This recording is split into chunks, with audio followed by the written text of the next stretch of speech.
सिंध ते मालूमात जे सिलसिले में अॼु पाण सिंधू दरिया बाबति तफ़सीली ॻाल्हि ॿोल कंदासीं। पंहिंजे कालम जो नालो आहे सिंधू नेठि त वहिणो आहे। सिंधू नदी हिमालय जबल जे संगी कबाब जे बरखानी धारा मां निकिरे थी। संगी कबाब तिबेट में आहे। संगी कबाब मानसरोवर ढंढ खां 30 मील परे आहे। सिंधू नदी वालर कश्मीर मां थींदी आज़ाद कश्मीर में दाख़िल थिए थी, जितां ख़ैबर पख्तूनख्वा ऐं पंजाब लताड़ींदे उतां जे चइनि खां 5 नदियुनि जो पाणी पाण मंझि समाईंदे सिंध में कश्मीर वटां दाख़िल थिए थी। बाद में मौजूदा सिंध खे सरसब्ज़ ऐं आबाद कंदी वञी अरबी समुंड में छोड़ करे थी। सिंधू सभ्यता जे तहज़ीबी दौर में मौजूदा सिंध में सिंधू नदी ॿिनि हिसनि में वहंदी हुई। उन जी ओलह वारी शाख लीमू जूड़ी जो खां ओलह तरफ़ वहंदे लोहम जो तड़े लोहरी आमिरी जे भरिसां लॻंदी हुई, जॾहिं त हैदराबाद वटां थींदे वञी समुंड में पवंदी हुई। आकड़ो खे सिंधू नदी मां 2 हंधनि खां पाणी मिलंदो हो, हिकु कश्मीर वारी शाख मां ऐं ॿियो सखर वारी शाख मां। अर्ज़ियाती माहिरनि जो चवणु आहे त जंहिं वक़्तु सॼी सिंधू माथिरी समुंड जे पेट में हुई, उन वक़्तु बि उन जे विच मां सिंधू नदी वहंदी हुई। जीअं जीअं समुंड सिंधूअ जो मैदान छॾणु शुरू कयो त सिंधू नदीअ उनखे सएं सिधे मैदान जी शिकिल ॾियणु शुरू कई ऐं सिंधू जे लोढ़े आंदड़ लट सां ज़मीन मथां समुंड जो छॾियल तासीर ख़तमु थींदो रहियो ऐं सिंधूअ जा मैदान हिकु ज़रख़ेज़ चीकी उपत वारी मिटी सां मालामाल बणजण लॻा। जीअं लैम्बर्ग चवे थो त सिंधू नदीअ जे लोढ़े आंदड़ लट खे गर्मी पाणी ऐं सावक जे तासीर सुधारे संवारे हिकु सही सिधे मैदान जी शिकिल में माथिरी जे छेड़नि ताईं पथारे छॾियो आहे।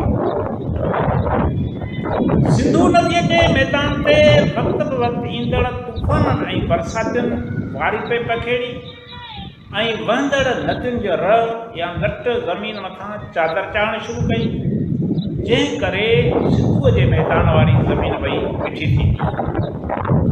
सिंधू जॾहिं डैमुनि ऐं बंदनि जे क़ैद में क़ाबू न हुई, तॾहिं पंहिंजा वहिकरा बदिलाईंदी रहंदी हुई। इन करे सिंधूअ खे पुराणी नदी चवंदा हुया। सिंधू जॾहिं सावण या हाड़ जे मौसम में मौज में ईंदी हुई, तॾहिं नंढियुनि नंढियुनि कसियुनि खे वेकरा फाट ठाहींदी हुई, जेकी सिंध जे सरज़मीन खे आबाद कंदा हुआ। अहिड़ा फाट सिंधूअ जे ॿिन्ही किनारनि ते हूंदा हुआ। हिन देश खे सिंध नालो हितां जे आगाटुनि रहाकुनि हिन ई सिंधू नदीअ तां ॾिनो, जंहिंजी माना आहे समुंड या वॾे दरिया वारो मुल्क या इहो वहिकिरो जेको सदाईं पियो आहे। जीअं त ख़ुदि सिंध धरती समुंड मां जनमु वरितो ऐं हिन नदी हितां जे बरपटनि खे सरसब्ज़ ऐं शादाबाद कयो ऐं हितां जे रहवासियुनि जी तमदनी तश्कील कई। इन करे हितां जे आगाटुनि रहाकुनि हिन देश जो वॾे दरिया जे निस्बत सां नालो ई सिंध रखियो, जेको अॼु खां 10 हज़ार वरे पुराणो आहे। हिन देश खे इहो नालो हितां जे मक़ामी माण्हुनि सिंधू नदी जे निस्बत सां ॾिनो। भारत विज्ञानी इंडोलॉजिस्ट पादरी हैरिस मूजिब सिंधू नदीअ खे इहो नालो आगाटुनि रहाकुनि सिंधियुनि ॾिनो, जंहिंजी ॿोलीअ में सिंधू लफ़्ज़ जी माना हुई नदी या दरिया, जंहिंजे पुठियां सारे मुल्क ते जंहिं मां नदी वहे थी सिंध नालो पइजी वियो। पोइ इहो नालो ईरानी वापारियुनि सिंध मां फेराए हिंद कयो, जंहिं मां हाणोको हिंदुस्तान थियो आहे। तंहिंखां पोइ रूमी वापारियुनि उनखे वधीक फेराए इंड कयो, जंहिंमां हाणोको इंडिया बणियो आहे, जो बि ॾेही नालो आहे।